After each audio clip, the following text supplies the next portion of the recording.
A question has been asked, and this question is very important. Yes, I do know that we have 36 states in Nigeria, but Lagos State is like no other states. There are states that have crude oil. There are states that have natural resources. Lagos State does not have crude oil, but Lagos State has port, and Lagos State has always been a center of business, and the economy of Lagos State is said to be the fifth largest in Africa. Bola Ahmed Tinubu, who has held Lagos for a long time, he claims that he has a blueprint. He has been declared the president of Nigeria by INEC 2023 elections, and Lagos State was about to be taken off from APC, from the sitting governor Jide Sanwo-Olu, and obviously from the hands of Bola Ahmed Tinubu, but that did not happen. Bola Ahmed Tinubu, via Sanwo-Olu, got back Lagos State. Now, there is a question.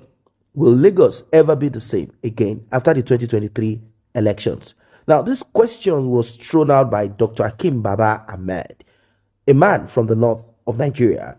He is a member of the Northern Elders Forum. He is the spokesman. He has this question on Twitter, and I believe a lot of people are asking this question. But if you have not asked this question, you should begin to ask yourself this question.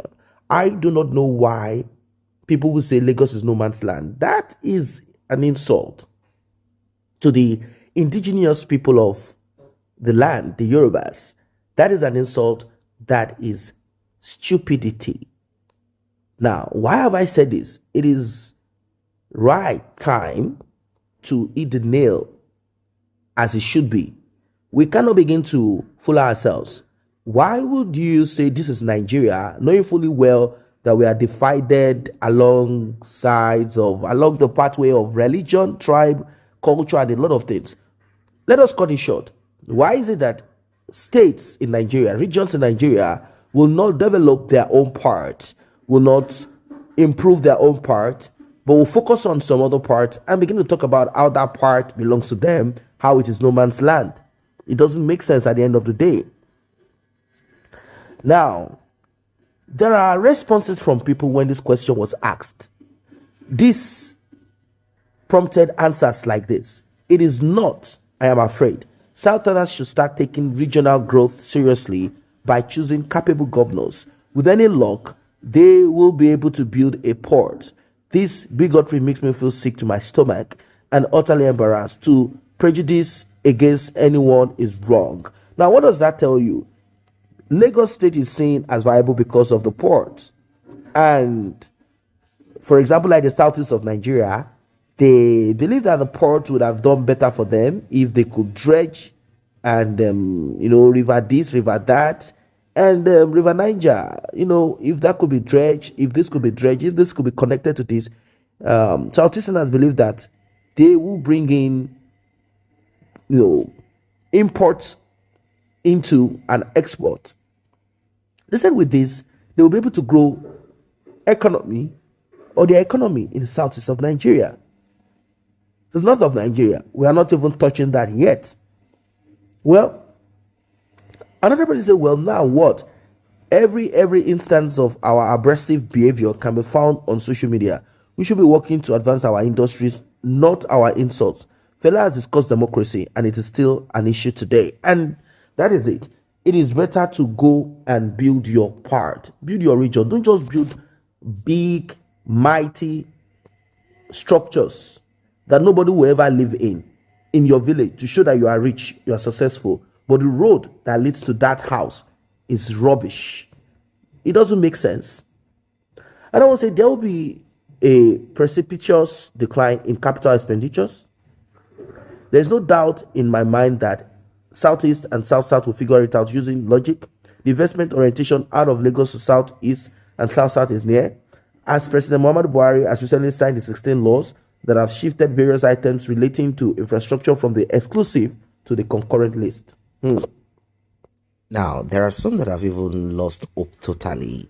They said that the future of Nigeria is uncertain. As a first point, the man INEC chose as president is not actually our president. Second, it's obvious to everyone that we are not counted among the democracies.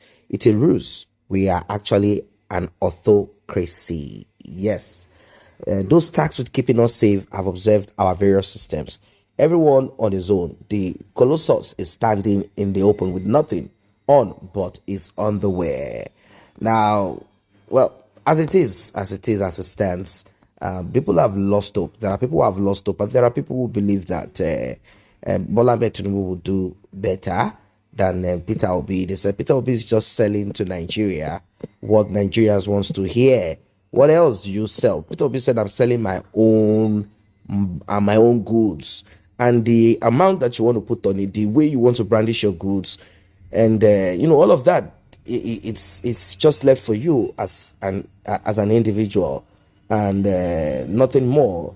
Well, as it stands right now, everyone is beginning to understand that Lagos cannot be called no man's land. Not even any part of Nigeria can be called no man's land.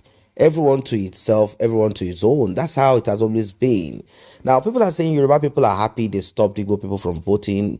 The election was rigged, but they forget what happens after election. They say a port in Onitsha is the answer. Now, people are saying they should go back to the southeast, and unfortunately, you southeasterners investing in other parts, you should learn. You are already seeing the body languages even from the northern part of Nigeria, vice versa. Go and invest in your own part. Let everybody invest in their part. Stop attributing stupidity. Stop saying Lagos is no man's land. Stop saying Kano is no man's land. Stop saying any of those places are no man's land. These are not just pieces of, land. These are places that are indigenous to the people there. It's as simple as that. Anything you do there, you have simply, kind of made that place look better. Go and do the same in your own region. That's what that's what is being told. And there are people who are saying the reason why, apart from the port, they say the reason why Igbos will go out to invest in other parts is because they do not know what will become of their own part should there be a civil war. So they want to have things in other part. Maybe, hopefully, luckily, they might be able to come back to it, which is not always the case.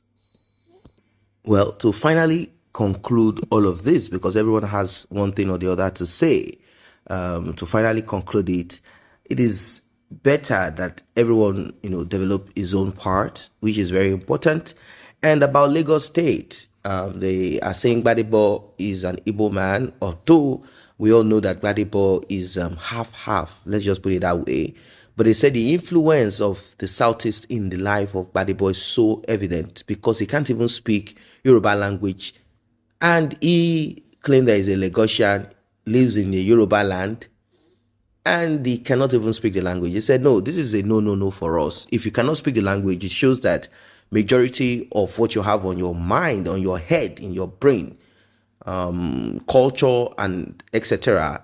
is Igbo. They said even your wife is Igbo. That's to show the influence of the Southeast in your life, that you decide to take onto yourself an Igbo woman. Your mother is Igbo. You cannot speak Yoruba. They said, no, you are just, a Yoruba man by virtue of your father being a Yoruba man. Of course, that is important. That is, in fact, the most important of it anyway.